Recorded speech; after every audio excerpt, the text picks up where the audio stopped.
Good morning, everybody. Thank you for coming out. When we last spoke on Monday, President Smart mentioned three things. One, we would find the best football coach. Two, we would talk to many constituents about the job to get their feedback about what traits they were looking for in a head coach. And three, accomplishing all this within a 2-week period. I sincerely believe we have met those directives. Coach Petrino and I worked together at the University of Louisville in 2006 and 2007. I witnessed firsthand his high energy and how he was able to elevate the program to all-time highs. His passion, knowledge, and ability to teach the game are known throughout the country. Coach Petrino and I have stayed in touch, and when our job opened, Bobby contacted me about the possibility of exploring our vacant head coaching position, which led us to today. At the onset of this process, I believed we need a proven coach who had won at the collegiate level and understands the nuances of being a successful head coach. I believe we need a coach who's an incredible play caller and tactician. I believe we need a coach who cares about his players, wants them to graduate, and be better people. I believe we need someone who is totally compliant with the NCAA. I believe we need a coach who can come into a recruit's home and sell Missouri State football.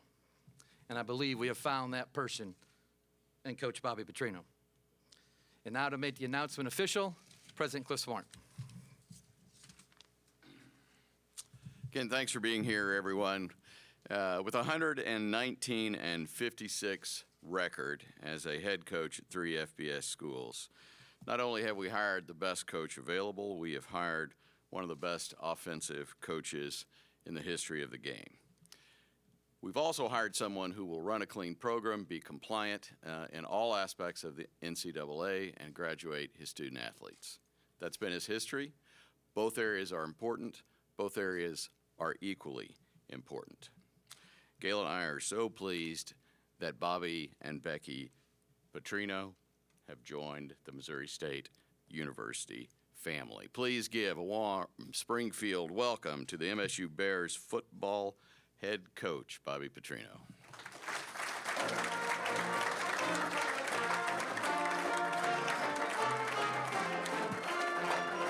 Thank you. How you doing, Coach?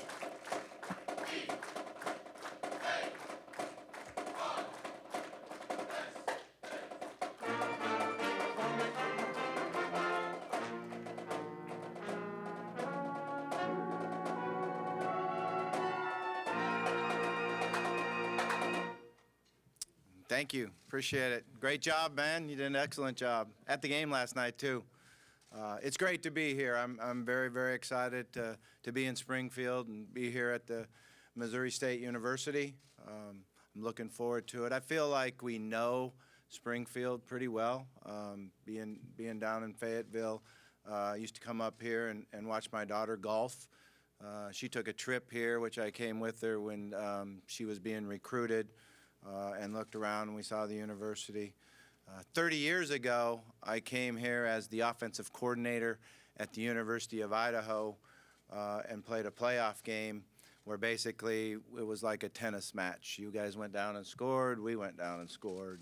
We were fortunate enough to have the ball last and ended up winning the game. But I'm really excited to be back as the head football coach. You know, being away from the game for a year was difficult. You know, it's never been about a job for me. It's been about a way of life. I was fortunate enough to grow up a football coach's son. I used to get out of school and run 3 blocks and be on the practice field with my father. So it's something that I missed while I was away from it. I was able to feel like I stayed in it because I decided to write a book. And I was working with a friend of mine that's a doctorate of psychology up in O'Fallon, Illinois, not too far from here. And it helped me have a schedule every day. I'd get up and know exactly what I had to do and what I had to send him, what corrections we had to make. And it was a bigger project than I thought it was going to be, but it was a lot of fun and really kept me in the game. And then I traveled around, went to different games, different practices, saw my grandkids. I have 6 grandkids, so that was a lot of fun. But the whole time I was still waking up early in the morning thinking about, okay, what am I going to call on 3rd and 10? So I knew that it was not time to retire and go away from the game. And I'm very fortunate that I have a past relationship with Kyle Moats. And like he said, we knew each other when we were together. And then I always stayed in touch with him. Used to talk to him before the games. And, you know, normally before the games, you're pretty focused on what you're going to do. But I enjoyed visiting with Kyle. And then Brian Hicks, who was actually in charge of our academics when I was at Louisville the first time, was here with Kyle. So I really feel like I understand it. And then I got to sit down and visit with President Smart. And, you know, and after doing the research and seeing what he's done here at the university in all aspects, in education and athletics and student-athlete welfare, and then to be able to look him in the eye and hear his voice and what his vision is, it was a no-brainer to take the job. So I'm fired up to be here. Got to meet with the team last night, which was fun. It felt very familiar, and I was excited for their attentiveness, and I'm looking forward to looking ahead. You know, that's really what we talked about was, you know, tearing the rearview mirror off and looking ahead and moving ahead. I have great respect for Coach Steckel and what he's done here, and all the hard work that he gave to the program, and I can't tell you how much I respect him. So I'm just going to move forward, look ahead, build every day. We signed a good class of recruits here, but we got a little bit of work left to finish up, and then we'll be able to get in and work daily with our players. So with that, I'll just open up for questions. Yeah, what just made Springfield, Missouri State attractive to you when you reached out? Well, again, the familiarity with it, the facilities that are here, the conference. There's no question that it's the best football conference in that division. So it's a great challenge that I'm looking forward to. So I think when you look at the conference and you know, the teams, the great teams that are in it, it makes it a tremendous challenge. And I think that we'll be up for it and look forward to improvement. There was a FCS coach, FBS coach that was here for 5 years and couldn't get the program in the direction it wants to go. You come in with that same type of experience. What things do you need to change that you're looking at right now to try to get the team in the direction? Yeah, like I said, I'm not going to look back or anything like that. We're going to look forward and move ahead. So I think what you need to do is do a great job of recruiting. Go out and recruit young men that have the ability to play football game at this level and excel at this level. We're going to recruit young men that have the skill and the ambition to get their degree, and really understand that they're coming here to be a student athlete. And then you've got to develop them while they're here. And then the main thing is to be able to come together as a team. You know, like I told them last night, we got a bunch of individuals in the room. Each person in the room has to make a commitment to be their best and to spend every day acting and being like a champion. The first thing you have to do to be a champion is act like one. So we're going to work really hard on that on a daily basis. And then each group has to come together. So you got an individual player, and then you got groups, wide receivers, defensive backs, quarterbacks, etc. And then offense, defense, special teams, and eventually bring it all together as a team. So I think we had a good start last night. Like I said, I'm looking forward to getting in the weight room and seeing the conditioning and being able to get in the meeting room and start teaching and getting better.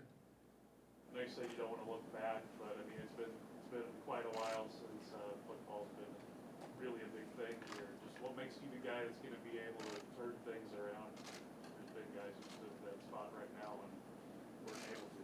Yeah, you know, it's when I was a young kid, my father took a job in Montana called Carroll College. And I had two uncles, they're twins, Uncle Mike and Pat, and they were going to school there. They called my dad and they said, "Don't take this job, man, you can't win here." And my dad always believed that you can win wherever you go. You can always find a way to win. And he taught me to reach for the top of the rainbow and don't let the doubters affect you. So all I'm going to do is get up in the morning, work as hard as I possibly can, be very positive, start to grow the energy and positiveness of the players, come together, go out and work on what it takes to win. You know, because it's not just, you don't just show up on the field and win. You know, winning is the end result of doing everything else right. So we're going to work hard every day on doing everything else right. You said rip the rearview mirror off and keep looking forward. For you personally, with the situations in the past, how strong is it for you to go and try to get this program for yourself too, to turn around and prove that you can turn around the program and win again? Yeah, I'm definitely motivated. There's no question about that. You know, I've had a lot of great successes, been able to coach a lot of great players, been privileged to be able to do that and bring teams together. But I'm very motivated on this. There's no doubt about that. And like I said, I think it's a great challenge, something that I've always looked forward to my entire life, is seeing a challenge, facing it, and being able to be successful. So I'm excited and very motivated for it. You brought up the things from the past. Just how have you changed as a person and just learned from everything the first senior thing? Yeah, I mean, I've definitely, you know, one of the things that I'm going to be able to teach our players is that you're always going to have obstacles to overcome. You're always going to have to work hard on a daily basis. Certainly, I made a mistake when I was at the University of Arkansas. Fortunate enough to have a great wife and a great family, and stay together and work forward, you know, and that's what we did. We were able to go back to the University of Louisville, a place that we love, a place that we put a tremendous amount of energy into, a place we were extremely successful at, brought a Heisman Trophy winner to. But now it's on to a new challenge. And like I said, it's going to be a daily process. And you're going to get the best I have in me. I can guarantee you that. The ink is dry on your contract, but have you made calls for a coaching staff, old friends coming with you, holdovers from Missouri State, and when would you like to have that in? Yeah, I mean, we're going to work hard to get it in as soon as we can. You know, there's obviously a process that you have to go through, but definitely been on the phone a little bit and working on that. Hopefully we can have some announcements coming up here, but it's always a process. And it'd be nice to be able to get everything done and maybe get some coaches on the road next week, Monday or Tuesday, for recruiting. So that's kind of what we're aiming for. And how about yourself for recruiting? Will you be hitting the trail pretty soon? Definitely, yeah. No doubt about that. As quick as I can get out there. I have to pass the test first. So, like, you have to take a recruiting test every year, and when you sit out, I didn't take one last year. So the first thing I'm going to do after this meeting right here is go down and take the test. And I'll probably have to look it up in the book. It used to be like, okay, how fast can I get this done and get 100? There'll probably be some new questions, some new rules that they put in that I'll have to look up in the book and make sure. It's an open book test, so it's not that hard.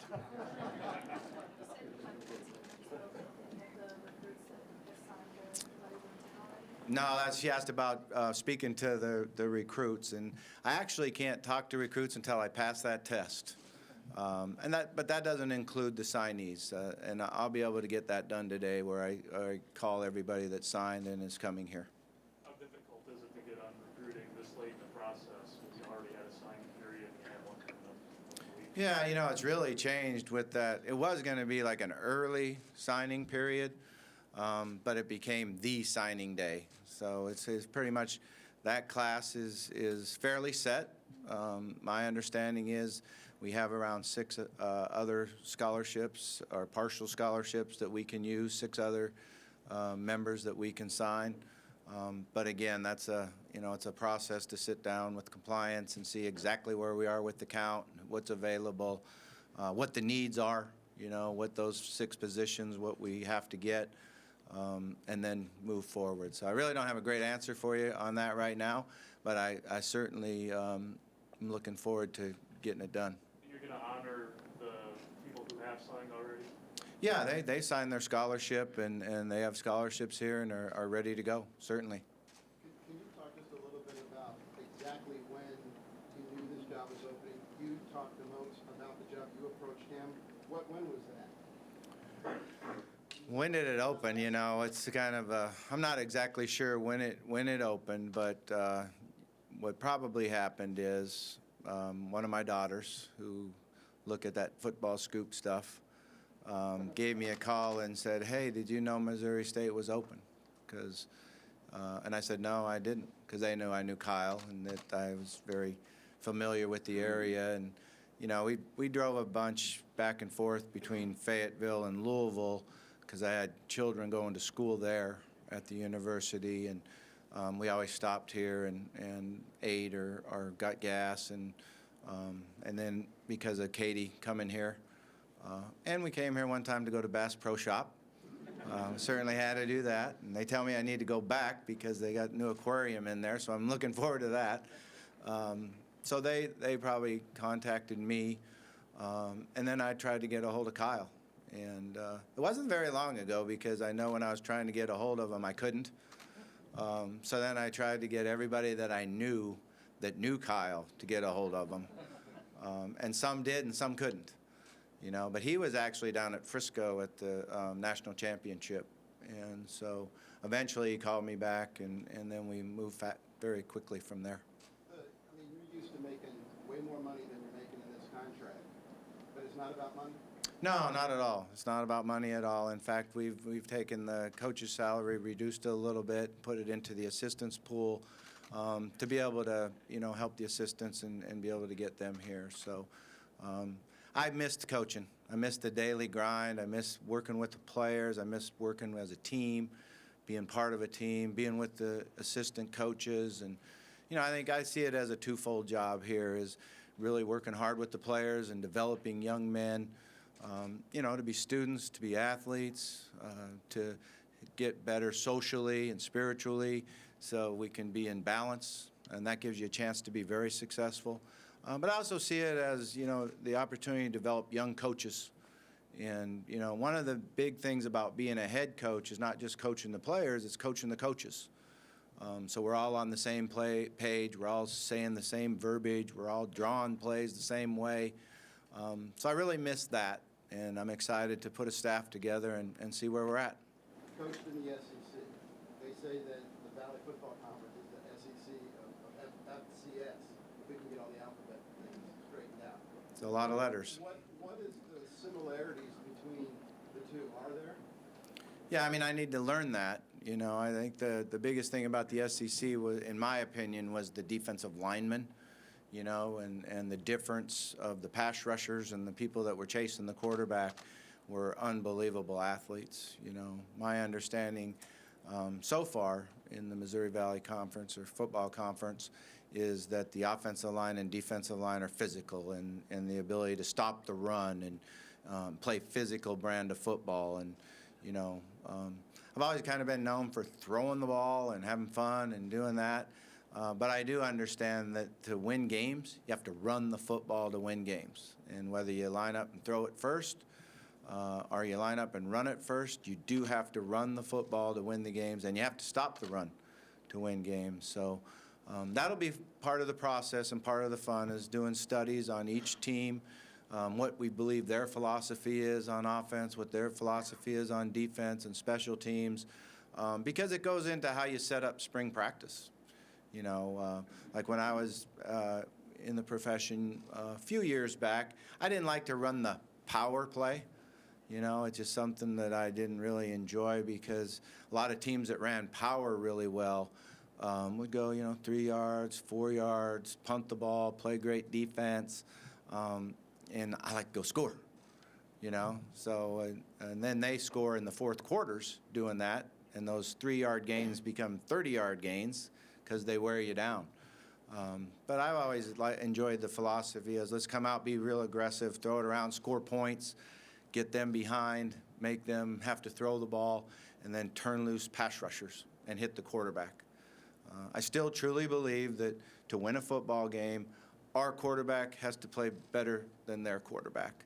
So as we develop what we do, we're going to do it through the eyes of the quarterback. How'd you spend your year off? You know, writing that book took up a lot of time. Working out, you know, what happened at the beginning of having a year off is that stupid clock would not tick. It wouldn't turn. You know, days were long, and I don't like to watch TV, you know, so it became, okay, what am I going to do today?